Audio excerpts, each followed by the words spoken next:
Bonjour à tous. Nous allons attaquer avec ce qui s'est passé cette nuit avec une séance un petit peu refroidie hier pour l'appétit pour le risque. Après la clôture, Snapchat averti, a lancé un profit warning et donc ça a refroidi un petit peu l'ambiance, mais le dollar continue de s'apaiser. L'autre fait du jour, c'est la livre qui a fortement baissé après les chiffres du PMI. On voit ça tout de suite en graphique. Avant ça, l'avertissement sur les risques.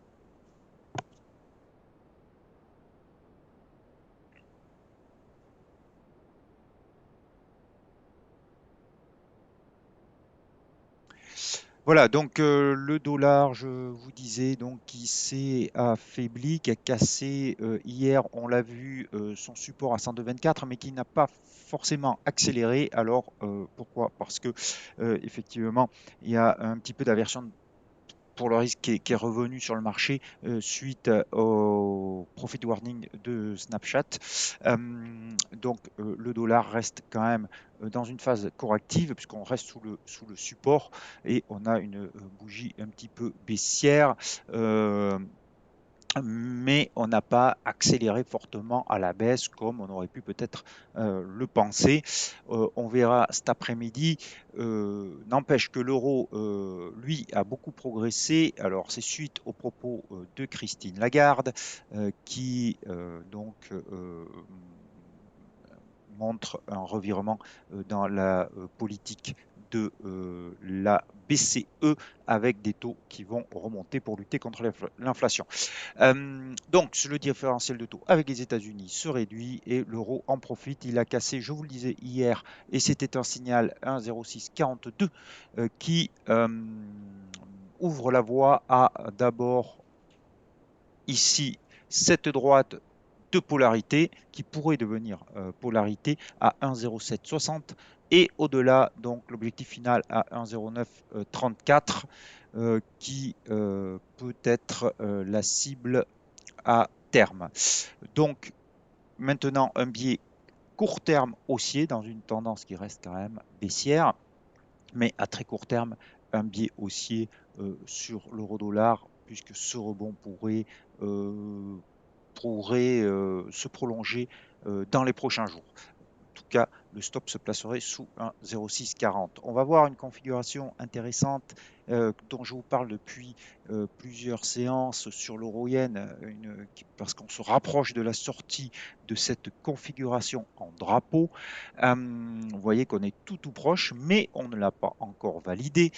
Donc, si on validait en sortant, en clôturant au-dessus, on aurait un signal haussier et on validerait une figure en drapeau. L'objectif théorique, on en reparlera, est très élevé. J'ai bien dit théorique. Avant ça, l'objectif, ça serait de revenir sur les plus hauts déjà du mois d'avril à 140. Surveillez bien, on s'en rapproche, on l'a touché deux fois ce matin. Euh, cette oblique baissière, cette borne haute du canal baissier, puisque pour l'instant c'est un canal, ce n'est pas un drapeau, euh, mais on ne l'a pas franchi, donc c'est vraiment, on n'est pas tout seul à l'avoir vu, beaucoup d'opérateurs ont bien tracé cette résistance descendante. Donc à suivre. Sur l'euro, alors on va faire les paires en euros, puisqu'on y est. Je vous parlerai du dollar yen tout à l'heure. L'euro AUD coincé entre la moyenne mobile 200 périodes et les moyennes mobiles 13 et 34, donc pas grand chose à faire. L'euro suisse, je vous en parlais hier, il est coincé entre la moyenne mobile à 200 périodes et une oblique de support haussière, donc plutôt neutre. On va attendre qu'on sorte de là.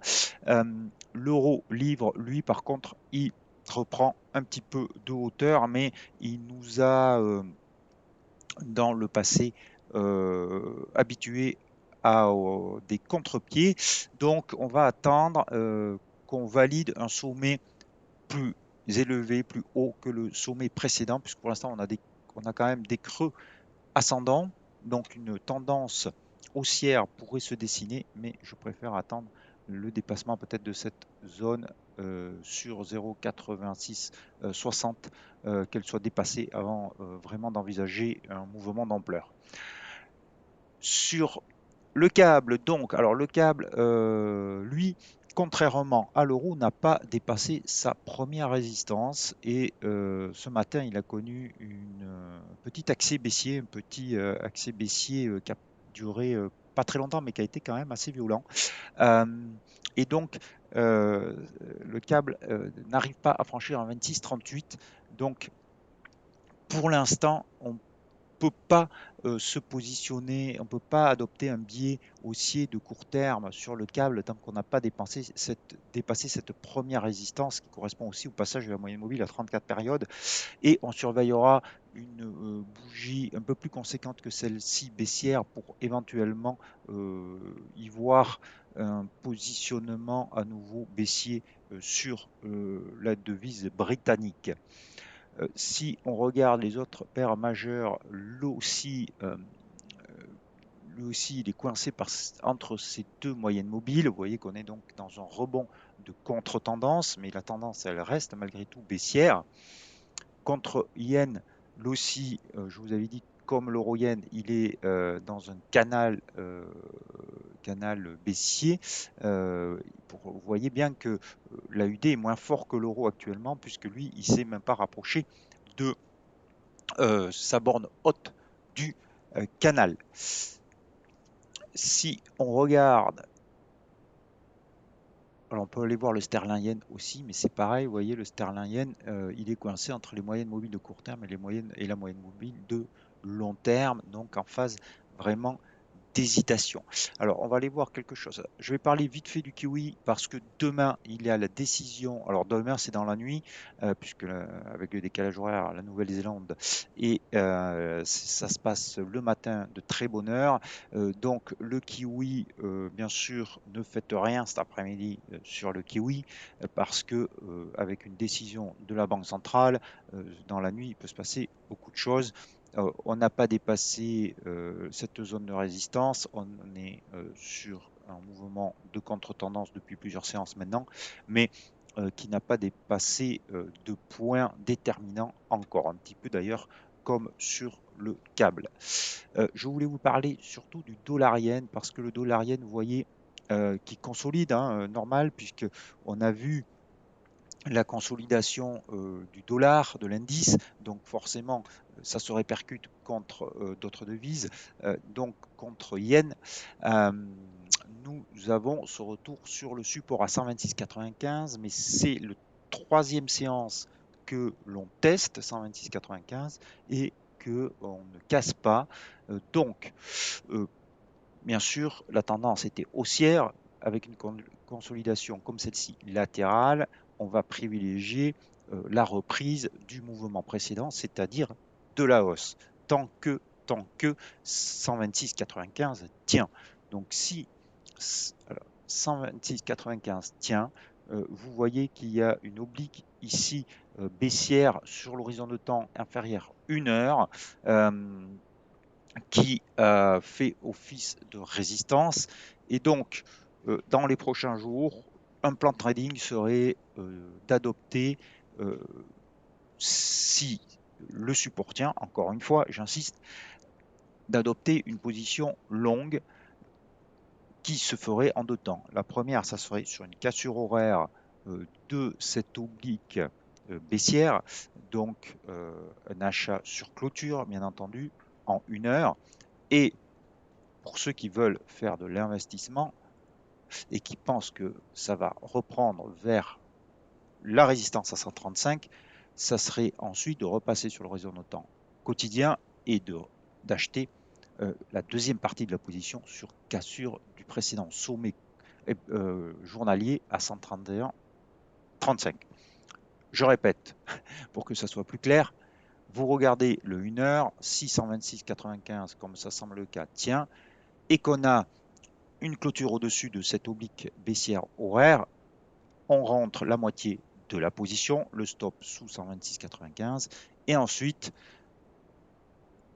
si on veut garder la position et jouer la reprise de la tendance de moyen terme, la deuxième partie de la position se positionne sur une clôture au-dessus de 131,35. Le dollar suisse, lui, il corrige. Alors, tout comme Lagarde a donné des indications sur un revirement à venir de la BCE, on a aussi un banquier suisse qui nous a dit la même chose. J'ai oublié son nom, c'est Machel, je crois Mahesh. Bon, peu importe. Mais nous a tenu le même discours de Christine Lagarde. Ça a bien sûr renforcé le franc suisse, donc la BNS qui adopterait un positionnement plus agressif. Alors, c'est un petit peu, ça a surpris un petit peu parce que l'inflation en Suisse est beaucoup moins élevée qu'en Europe. Euh, mais donc, changement de ton. Et donc, le franc suisse a été soutenu. Du coup, le dollar suisse a accentué sa correction vers le retracement Fibonacci de 50%. Je vous rappelle qu'un changement de direction se fait que sous le retracement de 61,8%. Donc, il pourrait continuer à corriger, mais à court terme, on est sur un biais clairement maintenant baissier, alors que le biais de moyen terme est haussier. Alors, je sais c'est pas facile à appréhender parce que ça peut donner lieu à des informations contradictoires en trading, mais ça dépend de votre horizon de temps. C'est-à-dire que si vous êtes un investisseur, cette correction est une opportunité pour vous pour entrer long, à condition d'avoir bien sûr une bougie haussière qui confirme que la reprise est en cours. Euh, Si vous êtes un day trader, actuellement, il vaut mieux privilégier plutôt des positions short, mais bien entendu, qui dit des traders, c'est que vous clôturez votre position en fin de journée. Et enfin, on va finir avec le LONI, le dollar contre dollar canadien, pour voir qu'on est toujours dans une position complètement neutre entre les moyennes mobiles de court terme et la moyenne mobile à 200 périodes. Voilà donc ce que je pouvais vous dire aujourd'hui. Donc, surveillez toujours l'euro yen parce que on voit bien que cette borne haute de ce canal baissier est un pas à franchir, mais s'il était franchi, ça pourrait donner lieu à une accélération haussière ou en tout cas à une reprise de la tendance haussière. Surveillez le dollar yen aussi, comme je vous l'ai indiqué. Et puis aussi éventuellement le câble. euh, Si vous voulez jouer le dollar long, c'est la devise qui semble la plus faible actuellement. Et sinon, vous pouvez aussi jouer le rebond du dollar de l'euro-dollar, pardon, qui pourrait se poursuivre dans les prochaines séances. Je vous souhaite un très bel après-midi. Je vous dis à demain. Merci d'avoir assisté à cette vidéo. Ciao, ciao.